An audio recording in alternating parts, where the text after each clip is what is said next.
नमस्कार दोस्तों, only एसकेएमयू YouTube channel में आप सभी का स्वागत है। और आज के इस वीडियो में बात करने वाले एसकेएमयू यूजी सेमेस्टर 3 जो कि सेशन है आप लोग का 2024 से 28।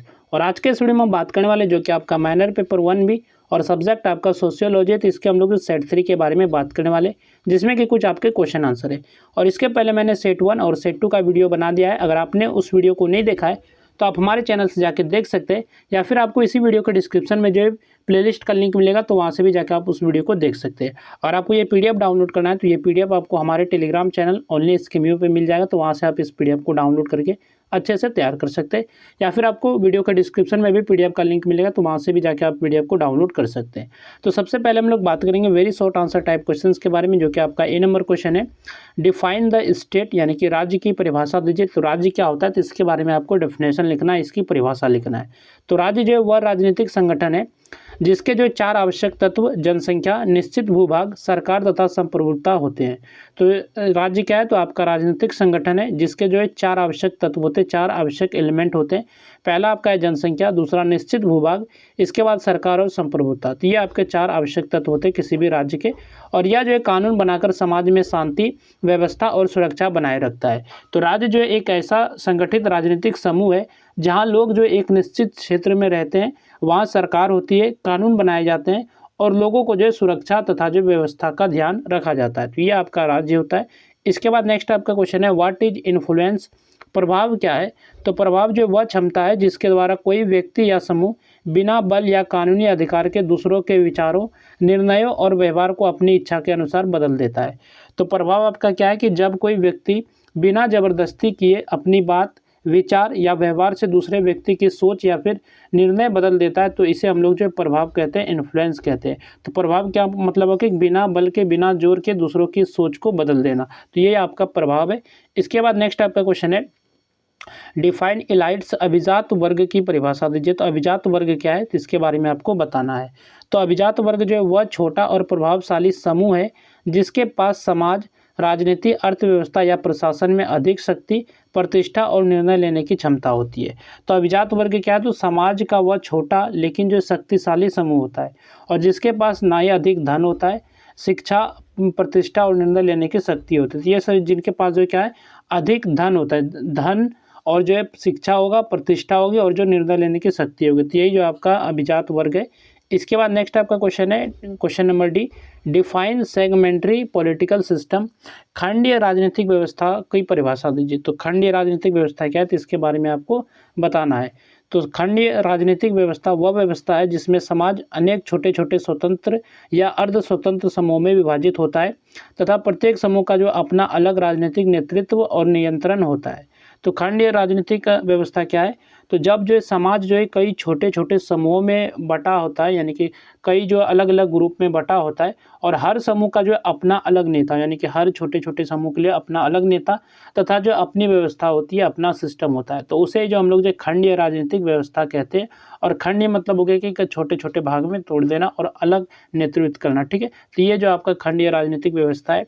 इसके बाद नेक्स्ट आपका क्वेश्चन है व्हाट इज क्लास। वर्ग क्या है, तो वर्ग जो है ऐसे लोगों का समूह है, ऐसे लोगों का ग्रुप है जिनकी आय, व्यवसाय, शिक्षा, आर्थिक स्थिति और जीवन स्तर लगभग समान होते हैं और समाज में उनकी सामाजिक तथा आर्थिक स्थिति भी मिलती जुलती होती है। तो वर्ग आपका क्या है, तो वर्ग जो है ऐसे लोगों का समूह है जिनकी आय, यानी कि इनकम, काम, शिक्षा और जीवन जीने का जो स्तर होता है, लेवल होता है, एक जैसा होता है। जैसे कि आपका हो गया अमीर वर्ग, मध्यम वर्ग और जो आपका गरीब वर्ग। तो ये सभी आपके जो वर्ग के उदाहरण है। इसके बाद यहाँ से आपका शॉर्ट आंसर टाइप क्वेश्चन है, यानी कि शॉर्ट क्वेश्चन है। तो शॉर्ट क्वेश्चन पे चलने से पहले बात कर लेते हैं इस पीडीएफ के बारे में कि ये पीडीएफ आप लोग कैसे डाउनलोड कर सकते हैं। तो ये पीडीएफ आपको हमारे टेलीग्राम चैनल ओनली एसकेएमयू पे मिल जाएगा, तो वहाँ से आप इस पीडीएफ को डाउनलोड करके अच्छे से तैयार कर सकते हैं। तो क्वेश्चन नंबर 2 आपका है differentiate between power and authority. शक्ति और सत्ता में अंतर बताइए। शक्ति और सत्ता में क्या अंतर है, तो इसके बारे में आपको बताना है। तो शक्ति और सत्ता दोनों राजनीतिक समाजशास्त्र की महत्वपूर्ण अवधारणाएं हैं, लेकिन दोनों का अर्थ एक जैसा नहीं है। तो शक्ति और सत्ता जो है दोनों जो है राजनीतिक समाजशास्त्र के जो है महत्वपूर्ण कॉन्सेप्ट है, अवधारणा है, लेकिन दोनों का जो अर्थ एक जैसा नहीं है, दोनों के अर्थ जो है अलग अलग है। शक्ति का अर्थ है कि किसी व्यक्ति या समूह की दूसरों के व्यवहार, निर्णय या कार्यों को प्रभावित करने अथवा नियंत्रित करने की क्षमता से, और यह जो है बल, धन, ज्ञान, पद, प्रभाव या संसाधनों के आधार पर प्राप्त हो सकती है। और शक्ति का जो प्रयोग है कभी कभी लोगों की इच्छा के विरुद्ध भी किया जा सकता है। दूसरी ओर बात करें सत्ता के बारे में, तो सत्ता का अर्थ है वैध और स्वीकृत शक्ति से है। सत्ता जो वह अधिकार है जिसे समाज या जो है कानून द्वारा मान्यता प्राप्त होती है, और सत्ता का पालन जो है लोग इसलिए करते हैं क्योंकि उसे उचित और वैध माना जाता है। उदाहरण के लिए न्यायाधीश, पुलिस अधिकारी या जिला अधिकारी की सत्ता कानून द्वारा मान्य होती है। और शक्ति और सत्ता में जो मुख्य अंतर इस प्रकार है, यानी कि दोनों में क्या अंतर है। तो पहला आपका अंतर है, शक्ति जो है दूसरों को प्रभावित या नियंत्रित करने की क्षमता, यानी कि दूसरे को प्रभावित कर सकता है या फिर नियंत्रित कर सकता है शक्ति आपका। जबकि जो सत्ता होता है आपका वैध और जो स्वीकृत अधिकार है, यानी कि वैलिड आपका जो अधिकार है। इसके बाद आपका शक्ति जो वैध या अवैध दोनों हो सकती है, जबकि सत्ता हमेशा जो वैध होती है। इसके बाद आपका शक्ति का प्रयोग बल या दबाव से भी किया जा सकता है, जबकि सत्ता का पालन स्वीकृति और नियमों के आधार पर होता है।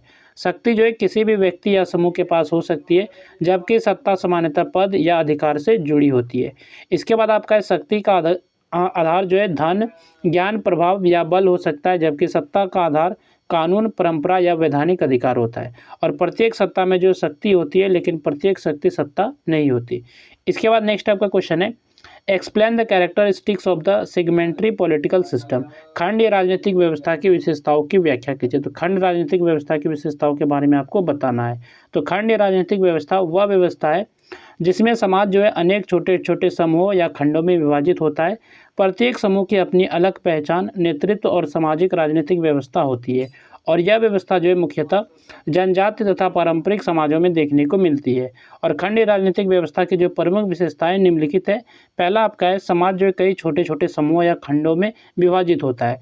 प्रत्येक समूह का जो है अपना अलग मुखिया या फिर नेता, यानी हर समूह का जो अपना अलग लीडर होता है, और प्रत्येक समूह जो है अपने आंतरिक मामलों का निर्णय स्वयं करता है।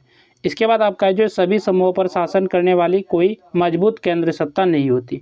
परंपराओं, रीति रिवाजों और जो सामाजिक नियमों का विशेष महत्व होता है, और समूह के सदस्य जो है आपसी सहयोग और एकता के आधार पर जीवन बिताते हैं। इसके बाद है, विवादों का समाधान प्रायः स्थानीय मुखिया, बुजुर्गों या पंचायत द्वारा किया जाता है, और प्रत्येक समूह जो अपनी सुरक्षा और व्यवस्था का स्वयं ध्यान रखता है। और राजनीतिक अधिकार जो सीमित क्षेत्र और सीमित लोगों तक ही होते हैं, और यह व्यवस्था जो आपका आधुनिक राज्यों की तुलना में अधिक सरल और स्थानीय स्वरूप की होती है। ये जो आपका था खंडीय राजनीतिक व्यवस्था के बारे में था। इसके बाद यहाँ से आपका लॉन्ग आंसर टाइप क्वेश्चन शुरू होते हैं, यानी कि लॉन्ग क्वेश्चन शुरू होते हैं।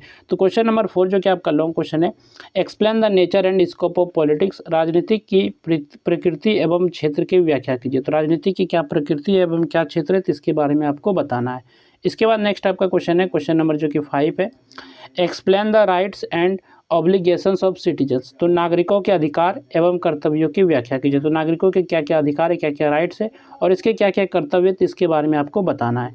इसके बाद नेक्स्ट आपका क्वेश्चन है, question number 6, explain the totalitarian political system and it's characteristic. तो सर्वसत्तावादी राजनीतिक व्यवस्था एवं उसकी विशेषताओं की व्याख्या कीजिए। तो ये क्वेश्चन नंबर आपका 6 है। इसके बाद नेक्स्ट आपका क्वेश्चन है, क्वेश्चन नंबर जो कि आपका 7 है, explain the segmentary political system and its characteristics. खंडीय राजनीतिक व्यवस्था एवं उसकी विशेषताओं की व्याख्या कीजिए। ये आपका क्वेश्चन नंबर 7 है। इसके बाद नेक्स्ट आपका क्वेश्चन है, question number 8, explain patriarchy as a structure of power in India. Bharat में शक्ति की संरचना के रूप में पितृसत्ता की व्याख्या कीजिए। ये आपका क्वेश्चन नंबर 8 है। इसके बाद नेक्स्ट आपका क्वेश्चन है, question number 9, explain the importance of political sociology. राजनीतिक समाजशास्त्र के महत्व की व्याख्या कीजिए। ये आपका क्वेश्चन नंबर 9 था। और ये था आपका सेट 3 का वीडियो, जो कि माइनर पेपर 1B सोशियोलॉजी का पेपर था। और इस वीडियो में हम लोगों ने सेट 3 तक कंप्लीट कर लिया, और टोटल आपके जो है 3 सेट के वीडियो हो गए, सेट 1, सेट 2, सेट 3। और आप जो है तीनों सेट को अच्छे से एक बार रिवाइज कर लीजिएगा। चलिए फिर मिलते हैं नेक्स्ट वीडियो में, और इस वीडियो में बस इतना ही।